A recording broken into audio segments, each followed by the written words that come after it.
Hi guys, today we are going to be doing something fun. We're gonna do a tag video, which is something I haven't done in what feels like forever. Mostly because I haven't seen any new tags floating around. If you guys ever see a tag that you want me to do let me know, because maybe I've just missed it. Maybe I just haven't been watching the same videos that you have and it just slipped my mind. So if you see a tag that you want me to do, let me know. I could probably do it because I love doing them. They're super fun. I love just chatting about makeup, and when I have something, like when I have questions to go by, it's a lot easier. So today we're going to be doing the makeup declutter tag. I saw this over on Bree's channel. I will link her video down below, as well as the creators of this tag. I don't know when this originated. I don't know who created it as of right now, but I will link them down below. So go ahead and check out them as well. But basically there are 10 questions, and these are sort of a little bit all over the place, but I think we should just go ahead and get into it because I think they're interesting questions. So the first question here is, what is a makeup that is impractical? And a lot of these questions are about like bad makeup products in your collection. Not really whether or not you would declutter them or not, but just, you know, talking about makeup that you don't really like. So one makeup product in my collection that is very impractical, that I'm sure no one is going to be surprised that I'm mentioning. This is the Pain in the Ass Worldy palette by P. Louise. And the reason why this is so impractical is, number one, the size, the weight. It is huge.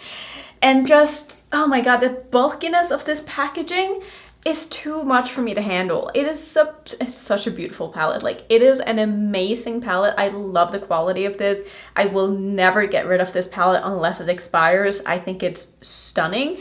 Oh my god, if I could get this in like a Blend Bunny format, this would probably be all I ever used again, because I love this so much. Well, not to say that I would ever abandon my Blend Bunny palettes. Like, I'm so sorry I ever said that, because I love my Blend Bunny palettes more than anything. But this would get a lot more use, is what I'm saying, if the packaging was a little bit smaller, not so heavy, not so bulky, wouldn't take up my whole desk in front of me. It's so hard to like make room to do my makeup when I'm using this palette, because yes, I have room in front of me, but like if I open this, that's it. Like, that is all the room that I have. So for that reason, this was easily the first thing that came to my mind when I saw that question. I was like, oh yeah, the P. Louise palette. The P. Louise palette that takes up half of my desk that I just can't stand, but I love this palette still, so I had to mention it. Also, quickly, if you're wondering about this look, I did film it. I used the Unearthly Cosmetics Bunnies palette. This is like the reformulated, or they came out with this again. I don't know, but I used this. I have a 2-look video either coming or it should be live already. Not sure, but it will be on the screen if it's up. But I love this palette. I think it's a beautiful palette, and I also threw on some lashes, did some liner, and on my lips I had the Kaleidos lip clay in the shade Queen of the Night, and then just a black eyeliner as a lip liner. So that's pretty much what is on my face. I figured somebody would probably ask, and I really like this look. I feel like kind of gothy, and I'm here for that. Next question. A mascara that has definitely expired. Now, mostly the reason why this has expired is because I forgot I even had it in my little cup here, because I reach for my Bad Gal Bang every time. But this is the IT Cosmetics Hello Lashes. I bought this because it has the same kind of wand that my Bad Gal Bang has, which is like one of those plasticky, spiky wands. And I gotta say, I actually quite enjoy this.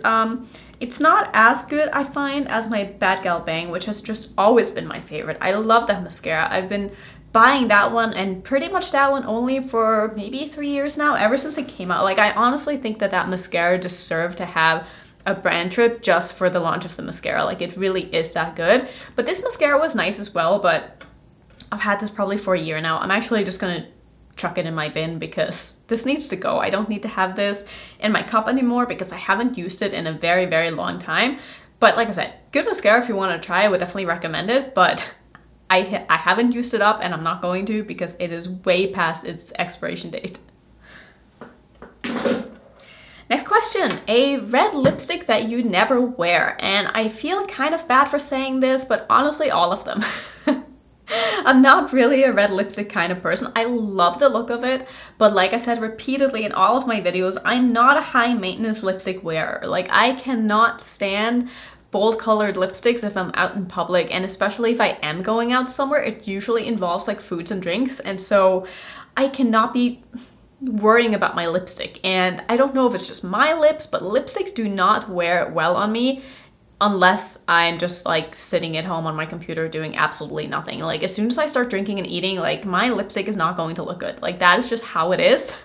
So I don't want to worry about my lipstick if I'm out for dinner, if I'm like out anywhere doing anything. Like I'm usually just going to wear a nude lipstick, and if it fades, it fades. It looks fine still, and I don't have to worry about it. But one lipstick that is in my collection that I actually would like to wear more. This is funny because I bought this lipstick just because of the name of it.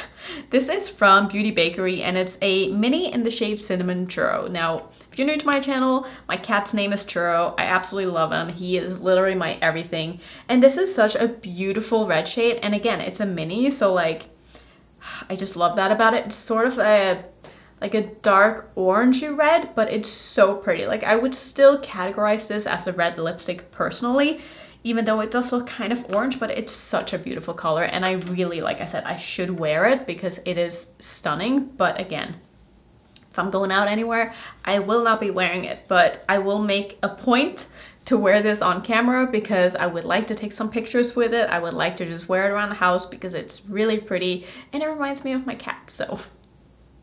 Question number 4, a high-end makeup item that is not worth the money. Now, I have actually 2 things in here that I could put in this category, but I think I'm gonna go with this one. And this is actually the same answer that Brie had in her video. And I'm gonna say this one. This is the Natasha Denona Pastel Palette. I know a lot of people love this. I get it. This palette is not for me.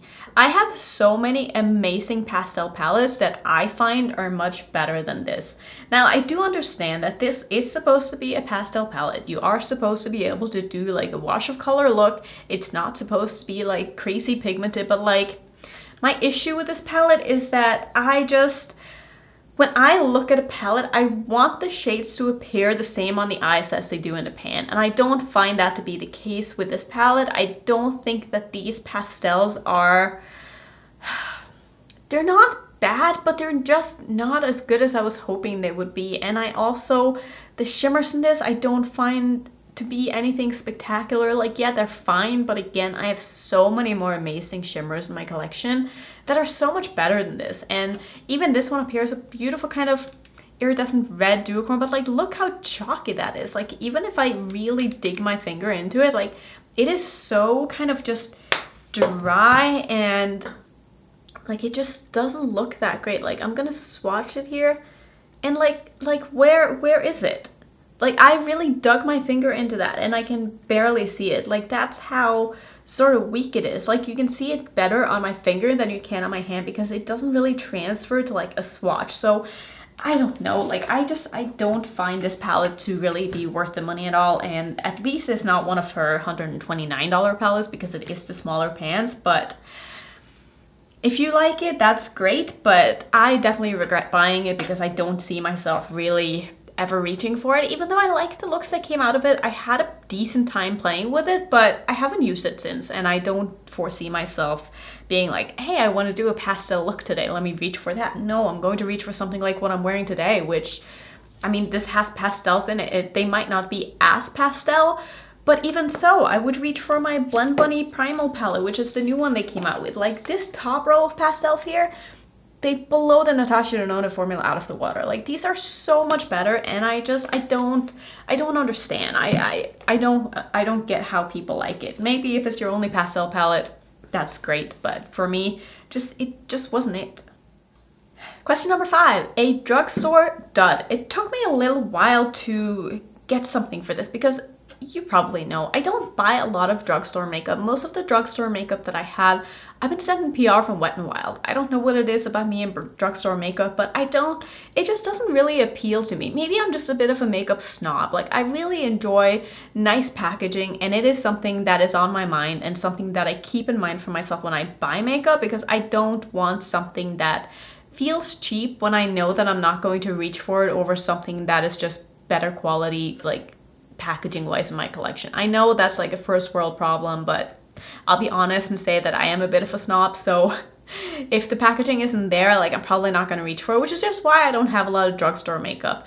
But one of the things that I did find that I was like, oh yeah, this sucks. I don't know why I still have this, but this is one of the LA Girl Shockwave Neon Eyeliners. This is a green one. This is in the shade Gotcha. Man, this is just unusable anymore. There's a lot of the shades in that range that are actually really, really nice. I don't know if I can find any in front of me, but like the turquoise one, beautiful. The yellow one is okay too. Like a lot of the other colors in this range. The blue one is amazing. Yeah, this one right here, this is the shade called, let's see, what is this one? Electric. This one is really, really nice, but this shade, I cannot get it to work anymore. I've sharpened it, I've done anything, and it's just, like, I have to press on this so many times to be able to, and it just broke. So yeah, that tells you everything you need to know. So this is going into trash because I am not going to use this anymore. It's impossible to get anything onto your eyes with it. Like, yeah, I can get a swatch on my hand, but I'm not going to be rubbing like that in my waterline. Like, that is impossible. And also my waterline is probably wet, so it's not going to stick in there. So this is going to go. Don't buy this color. I would recommend the other colors in this line. They are inexpensive liners and they are usually pretty good quality, but this color is not worth the $5 or whatever I paid for this. Next question, an eyeshadow palette you forgot you had. And probably a lot of the palettes in my collection I kind of forget that I have because I have so many palettes that, yeah, I just can't use all of them. So a lot of them are just kind of stacked away on the other side of my room here. But one of the palettes that I came across when I was looking through my palettes was this one. And this is the newest, or is it the newest Melt palette? It's one of the newest Melt palettes. This is the one that was in the butterfly collection. I forget the name of it, but Amor Mariposa or something like that. I don't know. But this palette is such a good palette. Like, I genuinely enjoy the palette so much that I'm gonna put this in front of me and I'm gonna make it a point to use it again because it is so pretty. The mattes in here are amazing. The shimmers are okay, but there's not that many of them, so I'm probably gonna reach mostly for this palette for the mattes, but I'm gonna keep this in front of me because I want to get more use out of it. I think it's a really, really pretty palette and it definitely deserves to get more use because I think I've only used it like 5 times, which isn't that much considering how much I paid for it. Next question, a foundation that is not your shade match. This was easy because honestly, I don't have a lot of foundation. Well, that's a lie. I have a drawer full of foundations that are probably like 2 to 3 years old that I never used. But I have about 3 that are like in my rotation. This is one that I was sent from Laura Mercier, and this is their tinted moisturizer. Now, when they asked me if I wanted to be on their PR list, I did fill out like a form asking like which shade and stuff that I was in certain things. And I remember when I filled out the form, like last time, or when they sent it to me the first time, it was like February or March, I think, and I was like, well, if they're gonna send this to me pretty quickly, I'll probably be like light medium because I might have a bit of a tan. I'm in Vegas, you know, I like to go for walks and stuff, so I was like, maybe send me the light medium. So I got this one. This is the shade Sand. It's 3N1, so it is a neutral undertone, but this shade is way too dark. And even though it is a tinted moisturizer, I'm not sure if you can really see, like, it is just, this is not my shade. It's pretty similar to the shade of my hand right now, but if I put this on my face, like, it is just, it's too dark. I can't make this work even if it's like a sheer formula. It just makes it look kind of dirty and uneven if a tinted moisturizer is too dark for you. I actually do have another shade in this as well that I also sent me. So this is 2N1 Nude, so this would be like a light neutral. And I feel like this shade is more like a light medium neutral. I feel like they err on being a little bit too dark for what the shade descriptions are. So if you're looking into this product, it's actually a really nice tinted moisturizer. It barely has any coverage at all, but I have been using it from time to time if I just want to have like a pretty light base. And I find that even though it's a tinted moisturizer, if I set it, it wears very well on me despite it being very hot here in Vegas. But I've been really enjoying this, but the color matches just aren't perfect for me, which makes it a little bit harder for me to want to reach for them because I have other foundations that are my perfect match that I just love. So I tend to always go for the foundations that I know are gonna look good, that I don't have to like fuss with and like bronze up, and you know what I mean. Like, I don't want to have to worry about making my foundation work if I don't have to. Now, the next question here is probably going to be a little bit controversial because I know a lot of people love this product, but this is a product that wasn't worth the hype. Now, this probably has a lot to do with your skin tone, maybe not your skin tone, but your skin type. If you have oily skin, if you have dry skin, what you want your skin to look like. But this is a Charlotte Tilbury Flawless Filter whatever you want to call this. I ended up buying a mini of this during the last Sephora sale because I was like, I want to try this. I will say, going on, looks beautiful. It gives you a really, really nice glow. I would never use this on its own. It's a little too glowy for my liking. I do have oily skin, and so for me, I didn't want something that was like that dewy and that glowy. So I did use this as more of a primer, and then I went in with a very, very thin layer of foundation over the top. And again, looked beautiful, but my issue with this is that this breaks me out. Like, my skin does not like this. I found that after wearing it like 3 days straight, my skin texture was getting like bumps on it, and it was just not looking great. And there is no other product that I changed out except for this, and my skin has never done this before, and I don't know why my skin doesn't like this, but it just doesn't. And so for me, this one doesn't work. And I also found that my foundation didn't wear as well as when I didn't use anything underneath it. So there's definitely something in this that is a little bit more on like the oily, greasy side that made my oils from my skin come through my foundation a bit sooner, which I didn't really like because I don't like to look overly dewy. I definitely prefer more of a matte look, and then, you know, adding in highlighters and stuff like that to make it look a little bit healthier and like glowy. But I don't want my glow to be my natural oils, if that makes sense. So this was just not a product for me, sadly. I wanted to love this so badly because everybody seems to rave about it, but it just didn't work for me. Question number 9, what is a concealer you couldn't make work? I was looking around trying to find a concealer that I was thinking about, and I think that I've just decluttered it.